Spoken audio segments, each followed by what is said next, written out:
Imagine a world caught off guard by a catastrophic war between India and Pakistan in 2025. The tensions have reached fever pitch, leading to military escalation and diplomatic breakdowns. This is not just a clash of armies, it's a volatile mix of advanced weapons, cyber chaos, and dire humanitarian crisis.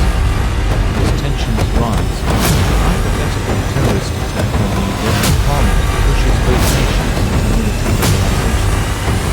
Skirmishes in Kashmir ignite into all-out war. India, with a defense budget almost 9 times that of Pakistan, begins to flex its military muscle. This conflict pits over 1.46 million Indian soldiers against approximately 654,000 troops from Pakistan, as both sides possess equally matched nuclear arsenals. In the opening days of the war, conventional battles rage across land, sea, and air. Indian jets target critical installations while ground forces clash directly, with every inch of territory fiercely contested. The disastrous deployment of thermobaric bombs further escalates the cruelty of warfare, causing destruction far beyond conventional explosives. The specter of unconventional warfare looms as both nations stockpile chemical and biological weapons. Amid debilitating cyber attacks, cities descend into chaos, as power grids fail and hospitals struggle under strain. This chaos amplifies the terror of physical confrontations. Satellite warfare and electronic jamming add layers of complexity to the conflict. Miscommunications can lead to catastrophic mistakes, further endangering lives. As tensions mount, the risk of nuclear escalation grows ever closer to reality, threatening millions. The humanitarian impact is devastating. Hospitals overflow with casualties, while millions of refugees flee their homes in search of safety. International aid struggles to keep pace with the human suffering, creating a dire need for solutions. Rapid economic fallout sends shockwaves around the globe, as trade halts and citizens face scarcity. The international community reacts, calling for immediate ceasefires and negotiations. Yet, the conflict creates a ripple effect felt across nations. Environmental ramifications follow, as ecosystems are ravaged amid battles. Life on Earth suffers while skies darken, hinting at a potential climate disaster. In this high-tech war, AI guides drones and cyber defenses adapt, turning technology into a new frontier of modern warfare. Public opinion transforms into a battlefield through propaganda and censorship, overshadowing the truth. Ethical dilemmas arise as the chaos of war leads to ruthless self-justification, muddying moral lines. As recovery efforts begin, rebuilding cities presents a Herculean task, requiring cooperation and international support. This scenario offers a sobering reminder: nuclear-armed countries cannot afford war. Despite the apparent victors, the humanitarian and environmental toll would be unsustainable. The urgency for peace cannot be overstated. Share this message widely, advocate for diplomacy, and push for humanitarian efforts. The world must rally together to prevent further conflicts. Each voice matters in the quest for peace. The year is 2025, a year that will be remembered for its unprecedented events. The date is etched in memory, a day when the impossible became terrifyingly real. October 2nd, a day that started like any other, but ended in catastrophe. New Delhi, the heart of India, vibrates with the pulse of a nation. Its streets are always alive, bustling with the energy of millions. Within the halls of parliament, politicians debate, their voices echoing with the weight of 1 billion souls. Suddenly a deafening roar, then chaos. The very foundation of democracy is shaken. A mushroom cloud of smoke and debris erupts into the sky, casting a long dark shadow over the city. The skyline, once a symbol of progress, now marred by destruction. The unthinkable has happened, a devastating terrorist attack on the very symbol of Indian democracy. The parliament, a beacon of hope and governance, lies in ruins. Fingers are immediately pointed west, towards Pakistan. Accusations fly as the political climate heats up. Denials ring hollow amidst the cries for retribution. The air is thick with tension, and the public demands answers. The attack throws India into turmoil. Streets that once buzzed with daily life now echo with panic and confusion. Public outrage reaches fever pitch, demanding swift and decisive action. The collective cry for justice reverberates through the nation. The government, already facing pressure from hardline elements, finds itself with little choice but to respond. The weight of the nation's expectations bears down heavily. The drums of war, silent for decades, begin to beat once more. The specter of conflict looms large. The attack on Parliament becomes the spark in a tinderbox of decades-long animosity, mistrust, and military posturing. Old wounds are reopened, and the threat of war becomes palpable. The fragile peace that has held, albeit tenuously, between India and Pakistan for years, shatters. Diplomatic efforts crumble as the region teeters on the brink of war.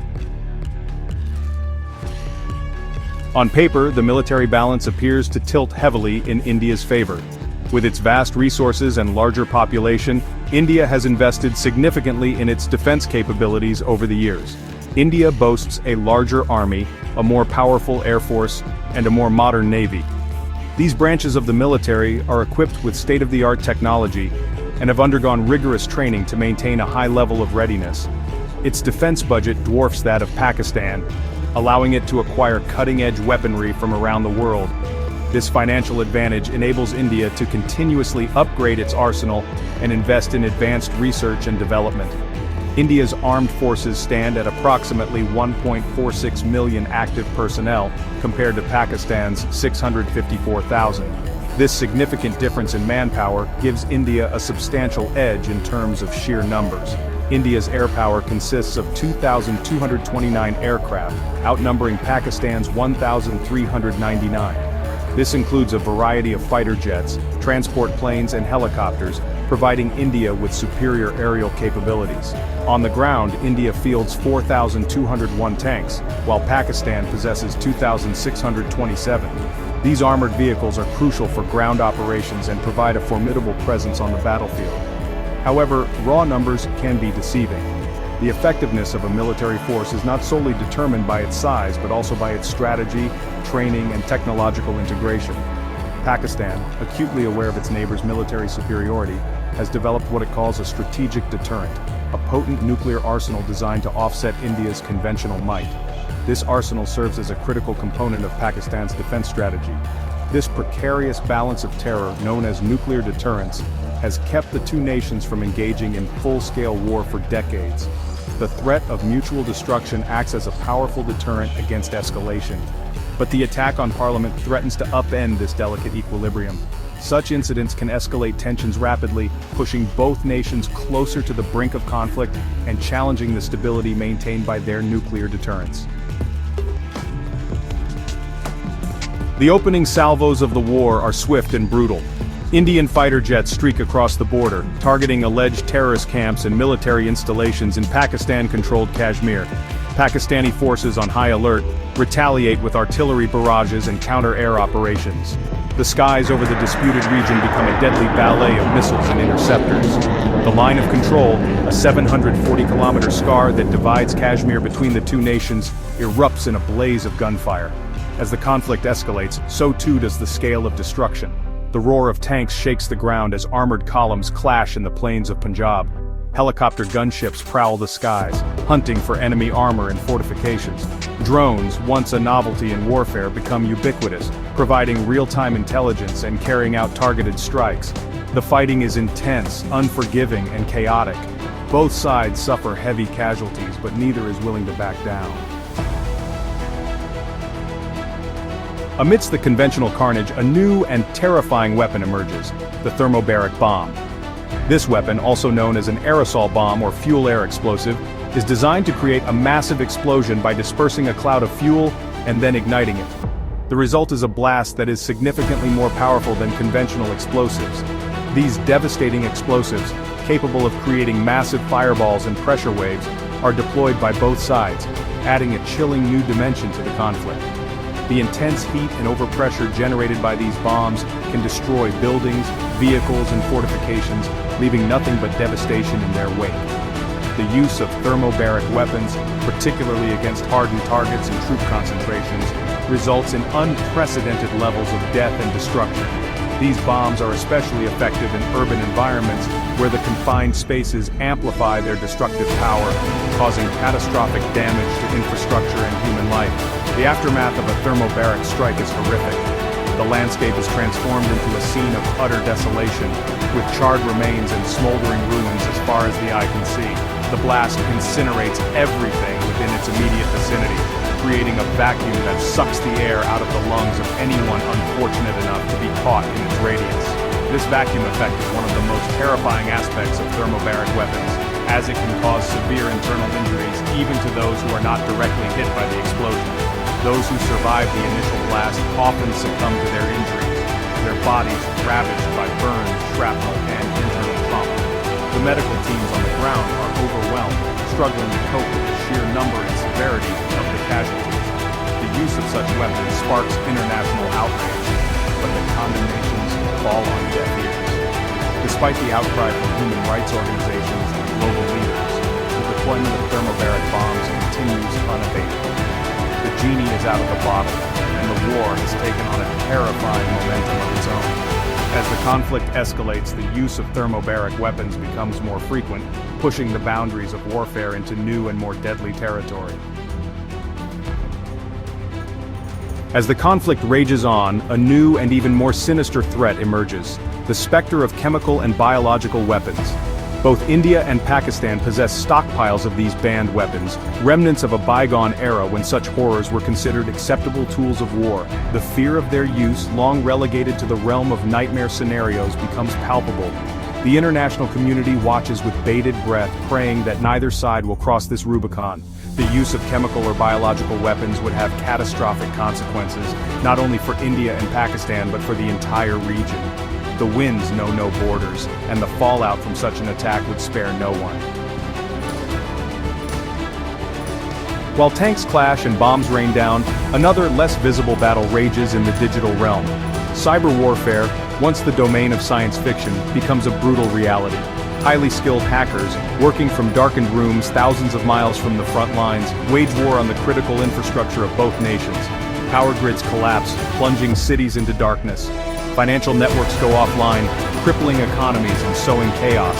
Hospitals, already overwhelmed by casualties, find themselves paralyzed as their systems are held hostage by ransomware attacks. The cyber battlefield knows no boundaries, and the consequences of this digital conflict are felt far beyond the physical battlefields. The war spills over into the final frontier: space. Satellites, once peaceful sentinels in orbit, become targets. Anti-satellite missiles streak across the sky, transforming these marvels of technology into showers of debris. GPS systems malfunction, sending aircraft off course and disrupting military operations. Communication networks, vital for coordinating troop movements and maintaining morale, are disrupted. The weaponization of space adds a new and terrifying dimension to the conflict. The destruction of satellites not only disrupts military operations but also has far-reaching consequences for civilian life, affecting everything from navigation to weather forecasting. The world watches in horror as the war in the heavens threatens to spiral out of control. As the conflict grinds on, the unthinkable becomes the unavoidable. With both sides backed into a corner, the nuclear threshold is crossed. A single blinding flash over the Rajasthan desert shatters the night, followed by a deafening roar that seems to shake the very foundations of the earth. Pakistan, in a desperate gamble to stave off defeat, has detonated a tactical nuclear weapon, targeting a large Indian military formation. The world holds its breath. The use of a nuclear weapon, even a small one, shatters a taboo that has held for over 70 years. The international community reacts with horror and condemnation, but it is too late. The genie is out of the bottle, and the world teeters on the brink of nuclear Armageddon. In the conflict's shadow, a humanitarian crisis of unimaginable proportions unfolds. Millions of refugees fleeing the fighting and the invisible rain of radiation clog the roads, their faces etched with fear and despair. Hospitals, overwhelmed by the wounded and dying, struggle to cope with dwindling supplies and exhausted staff. The economic consequences are equally devastating. Global trade is disrupted, sending shockwaves through the global economy. The cost of basic necessities skyrockets, hitting the poorest the hardest. The war, once a distant concern, becomes a global crisis, a stark reminder of the interconnectedness of our world and the fragility of peace.